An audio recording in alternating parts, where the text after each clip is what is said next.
कुरुक्षेत्र के युद्ध में तीसरे दिन का संग्राम अपने चरम पर था। पांडवों के पराक्रम से कौरव सेना तितर बितर हो रही थी। रणभूमि में खून और धूल की गंध के बीच पांडवों की सेना के विजय के स्वर गूंज रहे थे।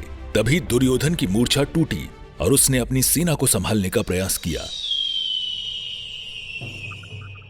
दुर्योधन को होश आया और उसने चारों तरफ देखा। उसकी सेना बिखर चुकी थी। भगदड़ में सैनिक जान बचाने के लिए भाग रहे थे। उसने गुस्से से अपने सेनापति पितामह भीष्म और गुरु द्रोण को पुकारा।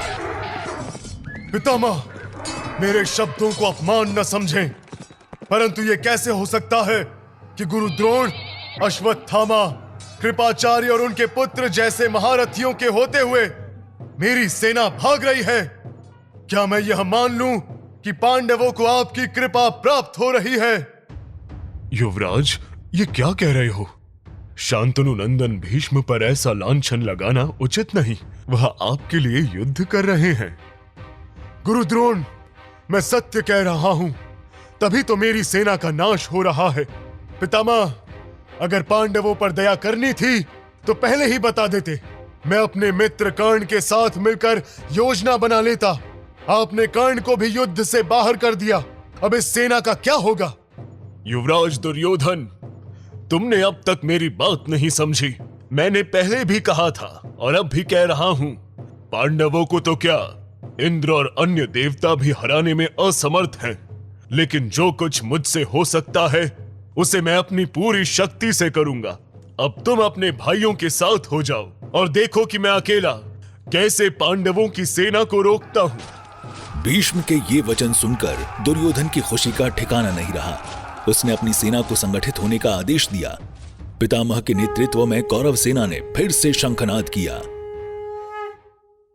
पितामह भीष्म के इन शब्दों ने रणभूमि में नई ऊर्जा भर दी। दूसरी तरफ पांडवों ने भी अपने शंख बजाकर अपनी ताकत का प्रदर्शन किया। दादाजी, दुर्योधन ने तो पितामह के धर्म और आत्मसम्मान पर चोट लगाई। क्या पितामह ने इसे दिल पर लिया? हाँ बेटा, दुर्योधन के कटाक्ष ने पितामह को भीतर तक झकझोर दिया। वो जानते थे कि उनके लिए ये सिर्फ युद्ध नहीं बल्कि अपने धर्म और कर्तव्य की रक्षा करने का समय था। शाम होने को थी। सूरज डूबने से पहले पितामह भीष्म ने अपने रथ को युद्ध के लिए तैयार किया। उन्होंने अपने धनुष को उठाया और पांडवों की सेना पर बाणों की बरसात शुरू कर दी।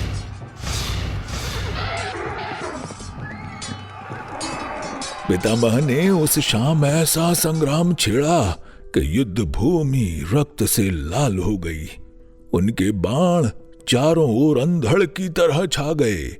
पांडवों की सेना बिखरने लगी।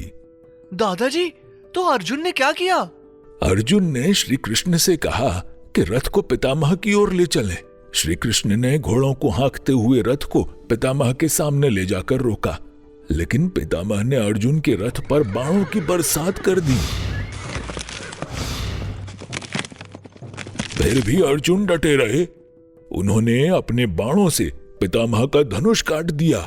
अर्जुन, ऐसा महान पराक्रम केवल तुम ही कर सकते हो। मुझे गर्व है कि तुम मेरे पौत्र हो। आओ, मुझसे लड़ो। पितामह, आपकी आज्ञा से मैं आपके साथ युद्ध कर रहा हूं। इसके बाद पितामह ने दूसरे धनुष से अर्जुन पर तीर चलाए, जिनमें से कुछ तीर श्री कृष्ण को भी लगे। दादाजी, श्री कृष्ण को भी तीर लगे? हाँ बेटा, पितामह का क्रोध चरम पर था, लेकिन श्री कृष्ण ने अर्जुन को चेताया। उन्होंने कहा, अगर अर्जुन अपना कर्तव्य नहीं निभाएगा तो मुझे ही इस युद्ध को खत्म करना होगा। श्री कृष्ण ने अपने सुदर्शन चक्र को उठाया और पितामह की ओर बढ़े। उनका श्याम वर्ण और पीतांबर वस्त्र हवा में लहराते हुए ऐसा लग रहा था जैसे बिजली चमक रही हो।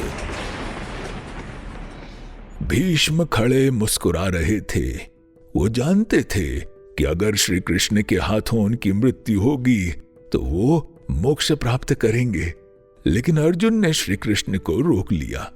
माधव, अपना कोप शांत करें। मैं शपथ लेता हूं कि कौरवों का संहार करूंगा। अर्जुन के इन शब्दों ने श्री कृष्ण को संतुष्ट किया। उन्होंने रथ की ओर लौटते हुए अर्जुन को युद्ध भूमि संभालने को कहा। अर्जुन ने अपनी प्रतिज्ञा पूरी करने के लिए धनुष उठाया और कौरव सेना पर हमला किया। महाभारत का तीसरा दिन, एक ऐसा संग्राम जिसने युद्ध भूमि को खून और वीरता से भर दिया। अर्जुन ने उस दिन अपनी धनुर्विद्या का ऐसा प्रदर्शन किया कि कौरव सेना थर्रा उठी। अर्जुन ने अपने अग्नि जैसे तेजस्वी बाणों से कौरव सेना पर ऐसा आक्रमण किया कि दुश्मन सैनिकों को पीछे हटने पर मजबूर कर दिया। उनके बाणों की बरसात मानो आकाश से गिरी बिजली के समान थी। कौरवों की सेना के रथ, घोड़े, हाथी सब रणभूमि पर गिर पड़े थे।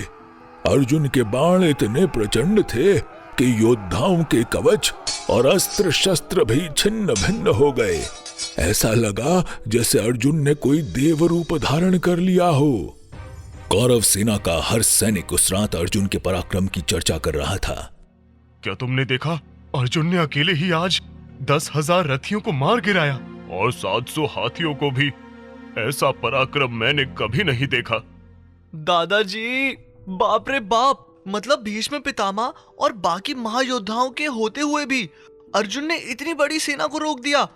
अगर एक दिन का युद्ध ऐसा था तो सोचिए पूरे 18 दिन में महाभारत में क्या क्या हुआ होगा। हाँ बेटा, महाभारत का हर दिन अपने आप में अनोखा और रोमांचक था। ये सिर्फ युद्ध नहीं था, ये धर्म, अधर्म, बलिदान और कर्तव्य की महागाथा थी। ये थी महाभारत के तीसरे दिन के युद्ध की कहानी, जो एक समरी मात्र थी। रजत की तरह आप भी सोच रहे होंगे कि आखिर ये महायुद्ध कैसा रहा होगा।